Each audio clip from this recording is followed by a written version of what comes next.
തിരുനാമത്തിന് മഹത്വമുണ്ടായിരിക്കട്ടെ. ദൈവത്തിൻ്റെ വലിയ കൃപയാൽ വീണ്ടും ദൈവവചനത്തിൻ്റെ കീഴിലായിരിക്കാൻ സ്വർഗത്തിൽ ദൈവം നമുക്കൊരുക്കിയ ഈ നല്ല അവസരത്തിനായി നമുക്ക് ദൈവത്തെ മഹത്വപ്പെടുത്താം. കർത്താവിൻ്റെ വചനം പരിശോധിക്കുമ്പോൾ അനുഗ്രഹം പ്രാപിക്കാൻ എന്ത് ചെയ്യണമെന്ന് ദൈവത്തിൻ്റെ പരിശുദ്ധാത്മാവ് ദൈവവചനത്തിലൂടെ വ്യക്തമായി വെളിപ്പെടുത്തുന്നു. ഒരു മനുഷ്യൻ്റെ അനുഗ്രഹത്തിന് ഏറ്റവും വലിയ തടസ്സം പാപമാണ് എന്ന് നാം ചിന്തിക്കുകയായിരുന്നു. ഒരു മനുഷ്യൻ്റെ അനുഗ്രഹത്തിന് തടസ്സം പാപമാണെങ്കിൽ പാപമോചനം അനുഗ്രഹത്തിന് കാരണമാണ്. പാപം എന്താണെന്നറിഞ്ഞ് ആ പാപങ്ങൾ ദൈവസന്നിധിയിൽ ഏറ്റുപറഞ്ഞ് പാപക്ഷമ സ്വീകരിക്കുമ്പോൾ ഒരു മനുഷ്യൻ്റെ ജീവിതത്തിലേക്ക് അനുഗ്രഹത്തിൻ്റെ പെരുമഴ പെയ്തിറങ്ങും. അങ്ങനെയാണെങ്കിൽ എന്താണ് പാപമെന്നറിയുമ്പോഴാണ് പാപങ്ങൾ ഏറ്റുപറയാൻ സാധിക്കുന്നത്. ദൈവത്തിൻ്റെ വചനം പരിശോധിക്കുമ്പോൾ ദൈവം മനുഷ്യൻ നൽകിയിരിക്കുന്ന നിയമങ്ങൾ ലംഘിക്കുന്നതാണ് പാപം. മനുഷ്യൻ ദൈവത്തിൻ്റെ നിയമങ്ങൾ പ്രമാണങ്ങൾ ലംഘിക്കുന്ന പാപമാണെങ്കിൽ ദൈവം മനുഷ്യൻ നൽകിയിരിക്കുന്ന നിയമങ്ങൾ അറിഞ്ഞിരിക്കുമ്പോൾ അത് വചനം ദൈവവചനം അനുസരിക്കുമ്പോൾ ദൈവത്തിൻ്റെ കൽപ്പന അനുസരിക്കുമ്പോൾ അത് അനുഗ്രഹത്തിന് കാരണമായി തീരും. എന്താണ് ദൈവം മനുഷ്യൻ നൽകിയ കൽപ്പനകൾ? പുറപ്പാടിൻ്റെ പുസ്തകം 20-ാം അധ്യായം 1 മുതൽ വാക്യങ്ങൾ പരിശോധിക്കുമ്പോൾ ദൈവം മനുഷ്യൻ നൽകിയ നിയമങ്ങളെക്കുറിച്ച് അവിടെ പഠിപ്പിക്കുന്നുണ്ട്. അതിൽ ഏറ്റവും പ്രധാനപ്പെട്ടൊരു നിയമമാണ് കർത്താവിൻ്റെ വചനം പറയുന്നു. പുറപ്പാടിൻ്റെ പുസ്തകം 20-ാം അധ്യായം 14-ാമത്തെ വാക്യം, കൊലപാതകം ചെയ്യരുത്. കൊല ചെയ്യുന്നവൻ അവൻ മരണശിക്ഷയ്ക്ക് കാരണമായ പാപമാണ് ചെയ്യുന്നത്. അങ്ങനെയാണെങ്കിൽ കൊലപാതകത്തിന് തുല്യമായ പ്രവൃത്തികളും കൊലപാതകം തന്നെയാണ്. മനുഷ്യനെ അടിച്ചു കൊല്ലുക, കുത്തിക്കൊല്ലുക, എറിഞ്ഞു കൊല്ലുക, അറിഞ്ഞു അറിയാതെ ഒരു മനുഷ്യനെ കൊല്ലുന്ന കൊലപാതകമാണെങ്കിൽ അതുപോലെ തന്നെ മനുഷ്യനെ കൊല്ലുന്ന പാപമാണ് മദ്യപാനം കൊലപാതക തുല്യമായ ഒരു പ്രവൃത്തിയാണ്. എങ്ങനെയാണ് മദ്യപാനം കൊലപാതകമായി മാറുന്നത്? ഒരു മനുഷ്യന് ദൈവം നൽകിയിരിക്കുന്ന ഒരു ആയുസ്സുണ്ട്. അതെപ്പോൾ എവിടെ വെച്ച് എങ്ങനെ തീരുമെന്ന് ആർക്കും പറയാൻ സാധിക്കുകയില്ല. ദൈവം മനുഷ്യൻ നൽകിയിരിക്കുന്ന ആയുസ് നശിപ്പിക്കുന്ന ഒരു പ്രവൃത്തിയാണ് മദ്യപാനം. മദ്യപിക്കുന്ന ഒരു വ്യക്തിയും ആയുസ് മരിക്കാറില്ല. കാരണം ദൈവം നൽകിയിരിക്കുന്ന ആയുസ് തികയ്ക്കുന്നതിന് മുമ്പ് അവൻ കഴിച്ച മദ്യം അവനെ കൊന്നുകളയുന്നു. അപ്പം കൊലപാതക തുല്യമായ പ്രവൃത്തിയാണ് മദ്യപാനം. മദ്യപിക്കുമ്പോൾ ഒരു മനുഷ്യൻ പാപം ചെയ്യുന്നു. പാപം ചെയ്യുന്ന ഒരു മനുഷ്യൻ ഒരിക്കലും സ്വർഗരാജ്യം അനുഭവിക്കാൻ സാധിക്കുകയില്ല. അതുകൊണ്ടാണ് കർത്താവ് വചനം പറയുന്നത്, 1 കൊരിന്ത്യർ 6-ാം അധ്യായം 10-ാം വാക്യത്തിൽ കർത്താവ് വചനം പറയുന്നു, മദ്യപന്മാർ ദൈവരാജ്യം അവകാശമാക്കിയില്ല. മദ്യപിക്കുന്ന ഒരു വ്യക്തി ഒരിക്കലും ദൈവരാജ്യം അനുഭവിക്കുകയില്ല. ഒരു മനുഷ്യൻ മദ്യപിച്ച് ലോകത്ത് മരണം വഴി മാറ്റപ്പെട്ടാൽ നിത്യമായ നരകാഗ്നിയിൽ വെന്തെരിയുമെന്ന് കർത്താവിൻ്റെ വചനം വെളിപ്പെടുത്തുക. കാരണം ഒരു മനുഷ്യൻ പാപം ചെയ്താൽ ആ വ്യക്തിക്കുള്ള പ്രതിഫലം എന്ന് പറയുന്നത് രണ്ടാമത്തെ മരണമായ തീപ്പൊയ്കയാണ്. ഒരു മനുഷ്യൻ മദ്യപിച്ച് ലോകത്ത് മരണം വഴി മാറ്റപ്പെട്ടാൽ ആ വ്യക്തി ലഭിക്കുന്നത് നിത്യമായ നരകാഗ്നിയാണെന്ന് കർത്താവിൻ്റെ വചനം പഠിപ്പിക്കുക. മദ്യപന്മാർ ദൈവരാജ്യം അവകാശമാക്കിയില്ല. വീണ്ടും കർത്താവിൻ്റെ വചനം പരിശോധിക്കുമ്പോൾ ഒരു മനുഷ്യൻ മദ്യപിക്കുമ്പോൾ ആ മനുഷ്യൻ അവൻ്റെ ആയുസ് നഷ്ടപ്പെടുക മാത്രമല്ല, ആ വ്യക്തി കുടുംബത്തിന് തലമുറയ്ക്ക് ഒരു ശാപമായി മാറുകയാണ്. കർത്താവിൻ്റെ വചനം പരിശോധിക്കുമ്പോൾ യെശയ്യാപ്രവാചകന്റെ പുസ്തകം 22-ാം അധ്യായം 13-14 വാക്യങ്ങൾ കർത്താവിൻ്റെ വചനം പറയുന്നു, അവിടെ ആഹ്ലാദ തിമിർപ്പ് കാളകളെയും ആടുകളെയും കൊല്ലുന്നു, അവിടെ ഇറച്ചി തീറ്റിയും വീഞ്ഞുകുടിയും. സൈന്യങ്ങളുടെ കർത്താവ് എൻ്റെ കാതിൽ മന്ത്രിച്ചു, നീ മരിക്കുന്നത് വരെ ഈ അകൃത്യം ക്ഷമിക്കപ്പെടുകയില്ല. മദ്യപിക്കുന്ന ഒരു വ്യക്തി തിരിച്ചറിയേണ്ട ഒരു കാര്യം, അവൻ മദ്യപിക്കുന്നതിനോട് ചെയ്യുന്ന പാപം മരിക്കുന്നത് വരെ ക്ഷമിക്കപ്പെടുകയില്ലെന്ന് കർത്താവ് വചനം പഠിപ്പിക്കുക. കഴിഞ്ഞ നാളിൽ മദ്യപാനം മൂലം ഞാൻ നിത്യനരകാഗ്നി കാരണമായിട്ടുണ്ടോ എന്ന് പരിശോധിക്കുക. ഉണ്ടെങ്കിൽ അതെൻ്റെ അനുഗ്രഹത്തിന്, എൻ്റെ കുടുംബത്തിൻ്റെ തലമുറയുടെ അനുഗ്രഹത്തിന് തടസ്സമാണെന്ന് തിരിച്ചറിഞ്ഞ് ആ പാപം വെറുത്തുപേക്ഷിക്കുക. ദൈവസന്നിധിയിൽ ഏറ്റുപറഞ്ഞ് പാപക്ഷമ സ്വീകരിക്കുക. ജോയൽ പ്രവാചകന്റെ പുസ്തകം 1-ാം അധ്യായം 5-ാം വാക്യത്തിൽ പറയുന്നു, മദ്യപന്മാരെ ഉണർന്ന് വിലപിക്കുവിൻ, വീഞ്ഞു കുടിക്കുന്നവരെ നെടുവീർപ്പിടുവിൻ. ഒരു വ്യക്തി വീഞ്ഞു കുടിക്കുന്ന ഒരു വ്യക്തി കണ്ണുനീരോടെ ദൈവത്തിൽ നിലവിളിച്ച് അനുതാപത്തിന് വേണ്ടി പ്രാർത്ഥിപ്പാൻ കർത്താവിൻ്റെ വചനം വെളിപ്പെടുത്തുകയാണ്. സദൃശ്യവാക്യങ്ങൾ 31-ാം അധ്യായം 5-ാം വാക്യത്തിൽ പറയുന്നു, മദ്യപിക്കുമ്പോൾ അവൻ കൽപ്പനകൾ മറക്കുകയും കഷ്ടപ്പെടുന്നവരുടെ അവകാശങ്ങൾ അവഗണിക്കുകയും ചെയ്യുന്നു. ഒരു മനുഷ്യൻ മദ്യപിക്കുമ്പോൾ ആ വ്യക്തി സ്വന്തം സുഖം മാത്രമേ നോക്കുന്നുള്ളൂ. തൻ്റെ കുടുംബത്തെക്കുറിച്ചോ ജീവിതപങ്കാളിയെക്കുറിച്ചോ മക്കളെക്കുറിച്ചോ ആ വ്യക്തി ഒരിക്കലും ചിന്തിക്കുന്നില്ല. ചിന്തിക്കുന്നുണ്ടെങ്കിൽ ആ വ്യക്തിക്ക് ഒരിക്കലും കുടിച്ച് നശിക്കാൻ സാധ്യമല്ല. ഇവിടെ വചനം പറയുന്നു, മദ്യപിക്കുമ്പോൾ അവൻ കൽപ്പനകൾ മറക്കുകയും കഷ്ടപ്പെടുന്നവരുടെ അവകാശങ്ങൾ അവഗണിക്കുകയും ചെയ്യും. ഒരു മദ്യപിക്കുന്നൊരു വ്യക്തിയും തൻ്റെ ഭാര്യയും മക്കളും ഭക്ഷണം കഴിക്കുന്നുണ്ടോ, മക്കളുടെ പഠനം എങ്ങനെയാണ്, അവരുടെ ഭാവി ജീവിതം എങ്ങനെയാണ്, ഇതിനെക്കുറിച്ച് ചിന്തയില്ല. ഒരു മനുഷ്യൻ മദ്യപിക്കുന്ന വ്യക്തിയാണെങ്കിൽ ആ വ്യക്തിയുടെ സുഖത്തെ, ആ വ്യക്തിയുടെ സന്തോഷത്തെ മാത്രമേ ആ വ്യക്തിക്ക് അന്വേഷിക്കാനുള്ളൂ. സ്വന്തം സുഖത്തിന് വേണ്ടി, സ്വന്തം ലൗകിക സുഖത്തിന് വേണ്ടി മദ്യപിക്കുന്നവരാണ് മിക്ക മദ്യപാനികൾ. മറ്റുള്ളവരുടെ സുഖമോ മറ്റുള്ളവരുടെ സന്തോഷമോ അവർക്ക് ഒരു വിഷയമല്ല. മറ്റുള്ളവരുടെ വേദനകളും ദുഃഖങ്ങളും അവർക്കൊരു വിഷയമല്ല. ഇന്ന് കഷ്ടപ്പെടുന്നവരുടെ കണ്ണുനീര് കാണാൻ അവർക്ക് കണ്ണുകളില്ല. സ്വന്തം സുഖങ്ങൾ മാത്രം, സ്വന്തം സുഖത്തിന് വേണ്ടി മദ്യത്തെ ആശ്രയിക്കുന്നവരാണ് അനേകം മദ്യപാനികൾ. സാധാരണ ജനിക്കുമ്പോൾ ആരും മദ്യപാനികളായിട്ട് ജനിക്കാറില്ല. എന്നാൽ ഒരു മനുഷ്യന് മദ്യപാനിയായി മാറുന്ന എപ്പോഴാണ്? മദ്യത്തിൻ്റെ ഗന്ധം ആസ്വദിക്കുന്നതിലൂടെ, മദ്യം രുചിച്ചു നോക്കിയതിലൂടെ ആ വ്യക്തിയുടെ ഹൃദയത്തിൽ വിതയ്ക്കപ്പെടുന്ന ആസക്തിയാണ് ആ വ്യക്തിയെ മദ്യപാനത്തിലേക്ക് നയിക്കുന്നത്. പലപ്പോഴും ഒരു രസത്തിന് വേണ്ടി, ഒരു കമ്പനിക്ക് വേണ്ടി, മറ്റുള്ള നിർബന്ധത്താൽ ഒരിക്കൽ മദ്യം ഒന്ന് രുചിച്ചു നോക്കി, അല്ലെങ്കിൽ മദ്യം ഒന്ന് മണത്തു നോക്കി, ആ മദ്യത്തിൻ്റെ ഗന്ധം ആസ്വദിച്ചതിലൂടെ, ആ മദ്യം രുചിച്ചു നോക്കിയതിലൂടെ ആ വ്യക്തിയുടെ ഉള്ളിൽ മദ്യത്തിന് ആസക്തി വിതയ്ക്കപ്പെടാം.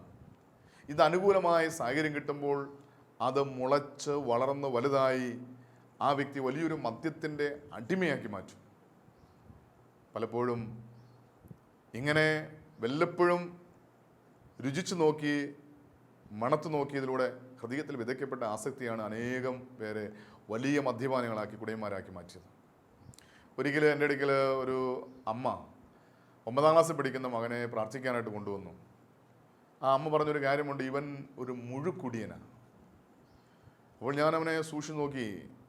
ഞാൻ അത്ഭുതം നോക്കുന്നതുകൊണ്ട് അവൻ്റെ അമ്മ പറഞ്ഞു, ഇവൻ പപ്പയുടെ പോക്കലിൽ നിന്ന് പൈസ മോഷ്ടിച്ചുകൊണ്ട് പോയി ഷാപ്പിൽ കയറി പരസ്യമായി കുടിക്കും, അത്രയ്ക്ക് വലിയ കുടിയനാണ്. ഞാൻ ചോദിച്ചു, ഇവൻ ഏത് ക്ലാസ്സിലാണ് പഠിക്കുന്നത്? പിന്നെ 9ാം ക്ലാസ്സിലാണ് പഠിക്കുന്നത്. ഞാൻ ഈ മകനെ എൻ്റെ മുറിയിൽ കൊണ്ടുപോയി ഞാൻ അവനോട് സ്നേഹത്തോടെ ചോദിച്ചു, മോനെ ഇത് തെറ്റല്ലേ? അവൻ പറഞ്ഞു, തെറ്റാണ്. നീ ചെയ്യുന്നത് പാപമാണെന്ന് നിനക്കറിയാമോ? അവൻ പറഞ്ഞു, എനിക്കറിയാം. ഇത് നിനക്ക് ഉപേക്ഷിക്കണമെന്ന് ആഗ്രഹമുണ്ടോ? എനിക്ക് ആഗ്രഹമുണ്ട്. പക്ഷെ നീ എന്തുകൊണ്ട് ഇത് ഉപേക്ഷിക്കുന്നില്ല? അവൻ പറയാണ്, എനിക്കിത് പറ്റുന്നില്ല. എനിക്ക് ആഗ്രഹമുണ്ട്, തെറ്റാണ്, ഇത് പാപമാണ്, ഇത് വെറുത്തുപേക്ഷിക്കണം, എനിക്ക് ആഗ്രഹമുണ്ട്, പക്ഷെ എനിക്ക് സാധിക്കുന്നില്ല. എന്താണ് സാധിക്കാത്തത്? അവൻ്റെ രക്തത്തിൽ ഈ മദ്യത്തിൻ്റെ ആസക്തി അലിഞ്ഞു ചേർന്നിരിക്കുക. ഞാൻ ചോദിച്ചു, മോനെ നീ എപ്പം മുതലാണ് മദ്യപിക്കാൻ തുടങ്ങിയത്? നീ ആദ്യമായി മദ്യപിച്ചത് എങ്ങനെയാണ്? ആദ്യമായി നീ മദ്യം കഴിക്കാൻ കാരണം എന്താണ്? നീ ആദ്യമായി മദ്യം കഴിച്ച അനുഭവം പങ്കുവയ്ക്കാൻ പറഞ്ഞു. അപ്പോൾ അവൻ അങ്ങനെ ആലോചിച്ചിട്ട് അവൻ ഇങ്ങനെ പറഞ്ഞു, അവൻ്റെ വീട്ടിൽ അവൻ്റെ പപ്പയുടെ അപ്പച്ചൻ, അവൻ്റെ അപ്പാപ്പൻ വീട്ടിലിരുന്നാണ് മദ്യപിക്കുന്നത്. കുഞ്ഞുനാൾ മുതൽ കാണുന്ന കാഴ്ചയാണ്. ഇറയത്ത് ഒരു ഗ്ലാസ് വെള്ളവും മദ്യമൊക്കെ കൊണ്ടുപോയി ഒറ്റയ്ക്കിരുന്ന് അപ്പാപ്പൻ മദ്യപിക്കും. എല്ലാ ദിവസവും അവൻ കാണുന്ന കാഴ്ചയാണ്. ഈ അപ്പാപ്പൻ മദ്യപിക്കുന്ന സമയത്ത് ഇവൻ വാതിൽക്കൽ നിന്ന് ഒളിഞ്ഞു നിന്ന് കാണും, നോക്കിക്കൊണ്ടിരിക്കും. അപ്പാപ്പൻ മദ്യപാനെല്ലാം കഴിഞ്ഞ് അവസാനം വരുന്ന ഒരു തുള്ളി മദ്യത്തിൽ കുറച്ച് വെള്ളം ഒഴിച്ചിട്ട് ഇവനെ വിളിക്കും, ഡാ ഇവിടെ വേണമെന്ന്. ഇവൻ ഓടിച്ചില്ലും, കുടിക്കണമെന്ന് പറയും. കുഞ്ഞുനാൾ മുതൽ ഒരു തുള്ളി മദ്യത്തിൽ വെള്ളമൊഴിച്ച് കുടിച്ച് ഇപ്പോൾ അവൻ 9ാം ക്ലാസ്സിലെത്തിയപ്പോൾ ഇവൻ്റെ അപ്പാപ്പനേക്കാളും വലിയ കുടിയനായി, മദ്യപാനിയായി മാറി. ഇപ്പോൾ അവൻ മദ്യപിക്കാൻ അവൻ്റെ കയ്യിൽ പണമില്ലെങ്കിൽ പപ്പയുടെ പോക്കലിൽ നിന്ന് പൈസ മോഷ്ടിച്ചുകൊണ്ട് പോയി ഷാപ്പിൽ കയറി പരസ്യമായി കുടിക്കുന്ന ഒരു മുഴുക്കുടിയനായി മാറി. നമ്മൾ തിരിച്ചറിയണം, ഒരിക്കലും മദ്യപാനികളായിട്ട് ആരും ഈ ഭൂമിയിൽ ജനിക്കാറില്ല. ഒരിക്കലും മദ്യം രുചിച്ചു നോക്കിയതിലൂടെ, ഒരിക്കലും മദ്യത്തിൻ്റെ ഗന്ധം ആസ്വദിച്ചതിലൂടെ ഹൃദയത്തിൽ വിതയ്ക്കപ്പെട്ട മദ്യപാനത്തിൻ്റെ ആസക്തിയാണ് ആ വ്യക്തിയെ മദ്യപാനത്തിലേക്ക് നയിക്കുന്നത്. ഇങ്ങനെ മദ്യപാനത്തിന് അടിമയായ ഒരു വ്യക്തി ഒരിക്കലും അവൻ്റെ ആയുസ് നഷ്ടപ്പെടുത്തിയല്ലാതെ അവന് നിത്യരക്ഷ പ്രാപിക്കാൻ സാധിക്കുകയില്ല. കർത്താവിൻ്റെ വചനം പരിശോധിക്കുമ്പോൾ വചനം വ്യക്തമായി പഠിപ്പിക്കുന്നുണ്ട്. ബാറാസിയുടെ പുസ്തകം, യേശു ബാറാസിയുടെ പുസ്തകം 31-ാം അധ്യായം അതിൻ്റെ 25-ാം വാക്യത്തിൽ പറയുന്നു, വീഞ്ഞ് കുടിച്ച് ധീരത പ്രകടിപ്പിക്കാൻ ശ്രമിക്കേണ്ട, വീഞ്ഞ് അനേകരെ നശിപ്പിച്ചിട്ടുണ്ട്. ശ്രദ്ധിക്കുക, ഒരു ധീരതയ്ക്ക് വേണ്ടി, അഭിമാനത്തിന് വേണ്ടി, ഒരു കമ്പനിക്ക് വേണ്ടിയൊക്കെ ചിലർ മദ്യം കുടിച്ച് മദ്യം രുചിച്ച് നോക്കി. അവരുടെ ധീരത, അവരുടെ ധൈര്യം അല്ലെങ്കിൽ അവരുടെ കഴിവ് കാണിക്കും. വചനം പറയുകയാണ്, മദ്യം അനേകരെ നശിപ്പിച്ചിട്ടുണ്ട്. അനേകം വ്യക്തികളെ മാത്രമല്ല, അനേകം കുടുംബങ്ങളെ നശിപ്പിച്ചിട്ടുണ്ട്. അനേകം തലമുറകളെ നശിപ്പിക്കാൻ കാരണമായിട്ടുണ്ട് മദ്യപാനം. അങ്ങനെയാണെങ്കിൽ മദ്യപിക്കുന്ന ഒരു വ്യക്തി തിരിച്ചറിയുക, എനിക്ക് ഒരു ശാപമാണ്, എൻ്റെ കുടുംബത്തിനും തലമുറയ്ക്കും ഒരു ശാപമാണ് തിരിച്ചറിയുക. ഈ മദ്യപിക്കുമ്പോൾ ആ വ്യക്തിയെ മദ്യപാനത്തിലേക്ക് പ്രലോഭിപ്പിക്കുന്ന, മദ്യപാനത്തിന് അടിമപ്പെടുത്താൻ കാരണമായ പ്രലോഭനങ്ങൾ നൽകുന്ന പിശാചാണ്. ഈ സത്യം തിരിച്ചറിയണം. അതുകൊണ്ട് കർത്താവിന് വചനം പറയുന്നുണ്ട്, നീ മദ്യപിക്കുമ്പോൾ അത് നോക്കിയിരിക്കുക പോലും ചെയ്യരുത്. അതൊരു പ്രലോഭനമാണ്. സദൃശ്യവാക്യങ്ങൾ 23-ാം അധ്യായം അതിൻ്റെ 31 മുതലുള്ള വാക്യങ്ങൾ കർത്താവിന് വചനം പറയുന്നു, ചഷകങ്ങളിൽ വീഞ്ഞ് ചുമന്ന് തിളങ്ങി കവിഞ്ഞൊടുകും നോക്കിയിരിക്കരുത്. അവസാനം അത് പാമ്പിനെ പോലെ കടിക്കുകയും അണനയെപ്പോലെ കൊത്തുകയും ചെയ്യും. അപ്പോൾ നീ വിചിത്ര കാഴ്ച കാണുകയും വികടത്വം ജൽപ്പിക്കുകയും ചെയ്യും. വചനം പറയുന്നു, നീ മദ്യം കഴിക്കുന്നത് നോക്കിയിരിക്കുക പോലും ചെയ്യരുത്. എന്ന് ചിലർ പറയും, എനിക്ക് മദ്യപിക്കണമെന്ന് ആഗ്രഹമൊന്നുമില്ല, പക്ഷെ ഞാൻ ആരെങ്കിലും മദ്യപിക്കാനിരിക്കുമ്പോൾ അവരുടെ കൂടെ ഇരിക്കും. ഇരുന്നെന്ന് വിചാരിച്ച് കുഴപ്പമൊന്നുമില്ലല്ലോ. അവസാനം ഇരുന്ന് കഴിയുമ്പോൾ ഒരു പ്രലോഭനം തോന്നും, സ്വല്പം കഴിച്ചുകൊണ്ട് കുഴപ്പമൊന്നുമില്ലല്ലോ. അങ്ങനെ സ്വല്പം കഴിച്ചു കഴിയുമ്പോൾ തോന്നും, ഏതായാലും കഴിച്ചു, ഇനി കഴിക്കുന്നതുകൊണ്ട് കുഴപ്പമില്ലല്ലോ. അങ്ങനെ പലരും മദ്യപാനം നിർത്തിയ അനേകം വ്യക്തികളും മദ്യപാനികളായി മാറാൻ ഒരു കാരണം ഇതാണ്. നീ എപ്പോഴെങ്കിലും മദ്യം രുചിച്ചു നോക്കിയൊരു വ്യക്തിയാണെങ്കിൽ നിന്റെ ഉള്ളിൽ മദ്യത്തിന് ആസക്തി ഉണ്ട്. ഈ ആസക്തി നിന്നെ വീണ്ടും വീണ്ടും മദ്യപാനത്തിലേക്ക് നയിക്കും. അതുകൊണ്ട് ശ്രദ്ധിക്കുക, ഈ ആസക്തി നിന്റെ രക്തത്തിൽ നിന്ന് നിർവീര്യമാകുന്നവരെ യേശുവിൻ്റെ രക്തത്താൽ മനസ്സിനെ, ശരീരത്തെ, ആത്മാവിനെ കഴുകി വിശുദ്ധീകരിക്കുക. ഇനി ഒരിക്കലും മദ്യം കഴിക്കലും തീരുമാനമെടുക്കുക. മദ്യം കഴിക്കുന്ന വ്യക്തിയുടെ കൂടെ കൂട്ടുകൂടുകയില്ല, ആ വ്യക്തിയുടെ കൂടെ ഇരിക്കുകയില്ല, ആ വ്യക്തിയോടൊപ്പം നടക്കുകയില്ലെന്ന് തീരുമാനമെടുക്കണം. ഇന്ന് പലപ്പോഴും മദ്യപാനം നിർത്തിയിട്ട് മാസങ്ങൾ ചെയ്യുന്നതിന് മുമ്പ്, 1 മാസം 2 മാസം കഴിയുമ്പോൾ ചെല്ലുമെന്ന് പറയും, ഞാൻ വീണ്ടും കുടിച്ചു പോയി, ഞാൻ വീണ്ടും മദ്യപിച്ചു പോയി. എന്താ കാരണം? ആ വ്യക്തി വീണ്ടും മദ്യപിക്കാൻ കാരണം മദ്യം ഉപേക്ഷിച്ചുവെങ്കിലും മദ്യപാനികളെ ഉപേക്ഷിച്ചിട്ടില്ല. മദ്യം കഴിക്കാനുണ്ടെന്ന സാഹചര്യങ്ങൾ വെറുത്തുപേക്ഷിച്ചിട്ടില്ല.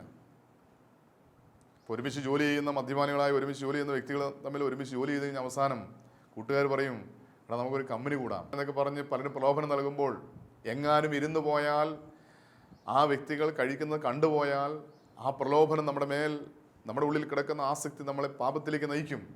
അതുകൊണ്ട് മദ്യം ഉപേക്ഷിച്ച വ്യക്തി ഒരിക്കലും മദ്യപാനിയുടെ കൂട്ടുകൂടരുത്. 1-ാം സങ്കീർത്തനം 1-ാം വാക്യത്തിൽ പറയുന്നു, നീ ദുഷ്ടന്മാരുടെ ആലോചനപ്രകാരം നടക്കരുത്, നീ മദ്യപാനിയുടെ കൂട്ടുകൂടി നടക്കരുത്, നീ പാപികളുടെ വഴിയിൽ നിൽക്കരുത്, മദ്യപിക്കുന്ന ഒരു വ്യക്തിയുടെ വഴിയിൽ നിൽക്കരുത്. മദ്യപിക്കുന്ന ഒരു വ്യക്തി പോകുന്ന വഴിയിൽ നീ നിന്നാൽ നീയും അവനോടൊപ്പം കൂട്ടുകൂടും, നീ അവനോടൊപ്പം മദ്യപിക്കാൻ കാരണമായി തീരും.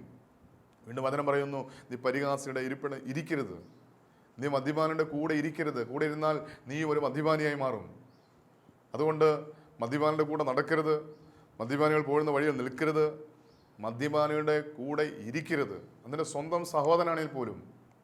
പ്രധാന വചനം പറയുന്നുണ്ട്, സദൃശവാക്യങ്ങൾ 26-ാം അധ്യായം അതിൻ്റെ 10-ാം വാക്യത്തിൽ പറയുന്നു, വഴിയെ പോയ ഭോഷനെയോ മദ്യപനോ കൂലിക്ക് നിൽക്കുന്നവൻ കാണുന്നവരെ കിഴുന്ന വില്ലാളിയെപ്പോലെയാണ്.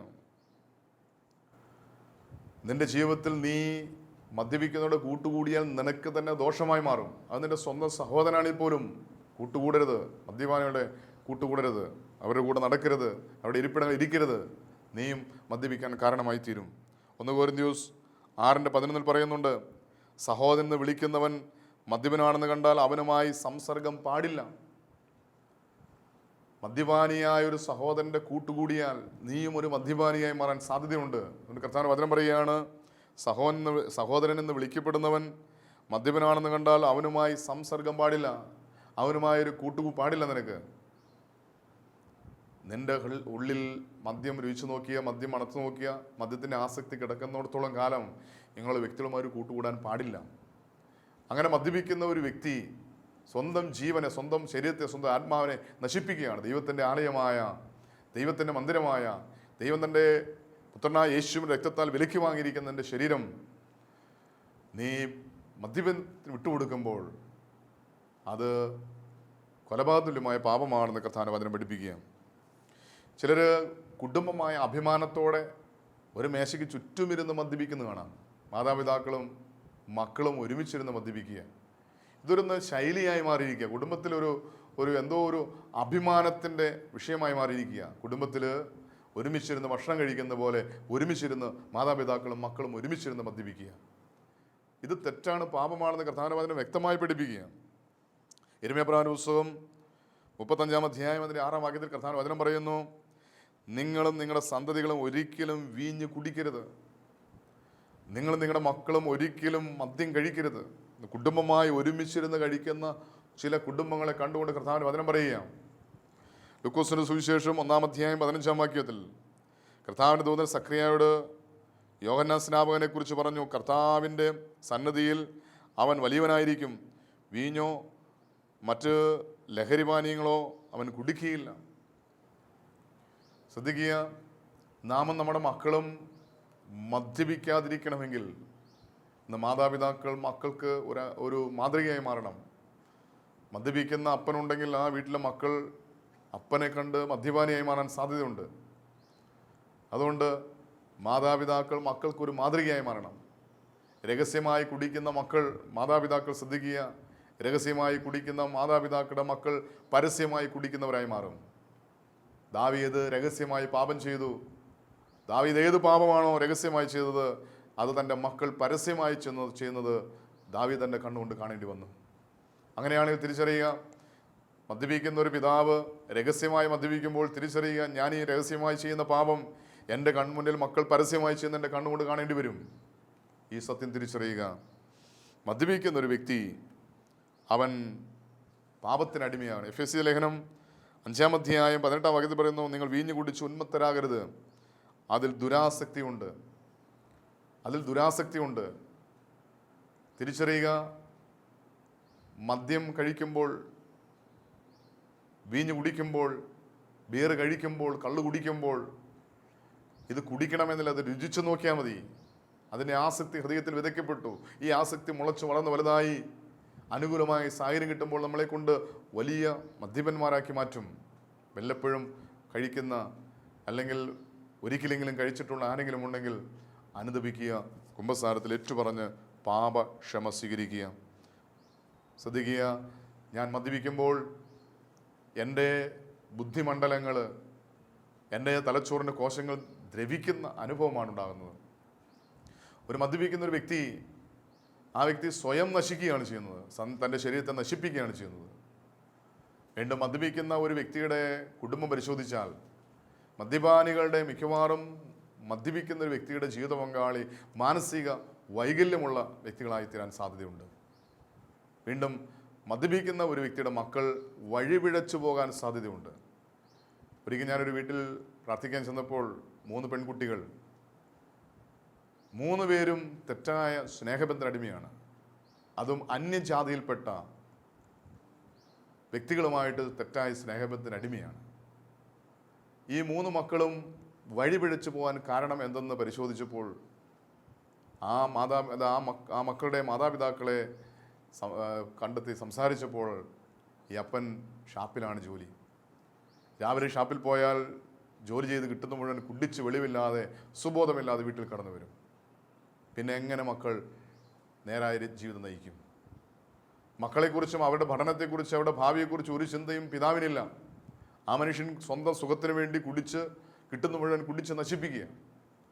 ഈ അമ്മ ജോലി ചെയ്ത് കിട്ടുന്നതുകൊണ്ടാണ് മക്കളെ പഠിപ്പിക്കുന്നത്, മക്കളെ വളർത്തുന്നത്.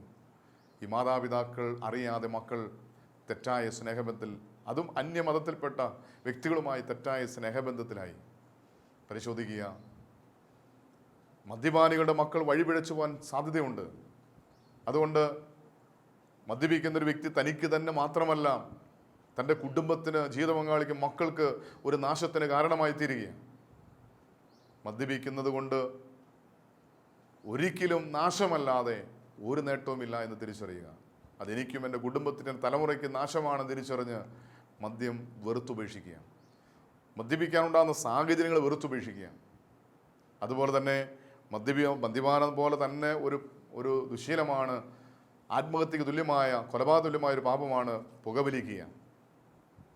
ഒരു മനുഷ്യൻ പുകവലിക്കുമ്പോൾ ആരോഗ്യശാസ്ത്രം പറയുന്നു, ഒരു മനുഷ്യൻ വലിക്കുന്ന ഒരു സിഗരറ്റ് ആ മനുഷ്യൻ്റെ ആ 8 മിനിറ്റ് ആയുസ് നഷ്ടപ്പെടുത്തുകയും, അങ്ങനെയാണെങ്കിൽ ഒരു ദിവസം വലിക്കുന്ന സിഗരറ്റിൻ്റെ എണ്ണം പരിശോധിച്ചാൽ, ഒരു മാസം വലിക്കുന്ന, ഒരു വർഷം വലിക്കുന്ന സിഗരറ്റിൻ്റെ എണ്ണം പരിശോധിച്ചാൽ എത്രയോ ദിവസത്തെ ആയുസ്സാണ് മനുഷ്യൻ നഷ്ടപ്പെടുത്തുന്നത്.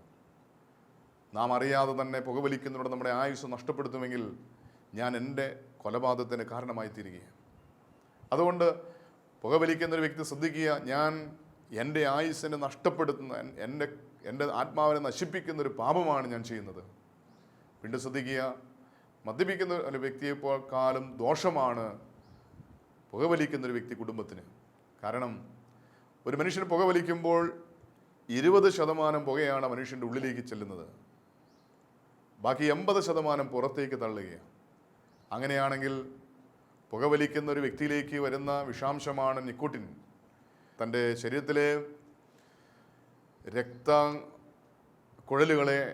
ബ്ലോക്ക് ചെയ്യുന്ന നിക്കോട്ടിൻ എന്ന് പറയുന്ന ഒരു വിഷാംശത്തിന് അത് കാരണമായി തീരുന്നുവെങ്കിൽ, ഒരു വ്യക്തി പുകവലിക്കുമ്പോൾ 20% പുക ആ വ്യക്തി ശ്വസിക്കുന്നു, ആ വ്യക്തി ഉള്ളിലേക്ക് കടന്നു ചെല്ലുന്നുവെങ്കിൽ അതിനേക്കാൾ കൂടുതൽ കൂടെ താമസിക്കുന്ന വ്യക്തികളാണ് അത് വലിച്ചു കയറ്റുന്നത്. അപ്പോൾ പുകവലിക്കുന്ന വ്യക്തിയേക്കാൾ കൂടുതൽ കൂടെ താമസിക്കുന്ന വ്യക്തികൾക്കാണ് ദോഷം.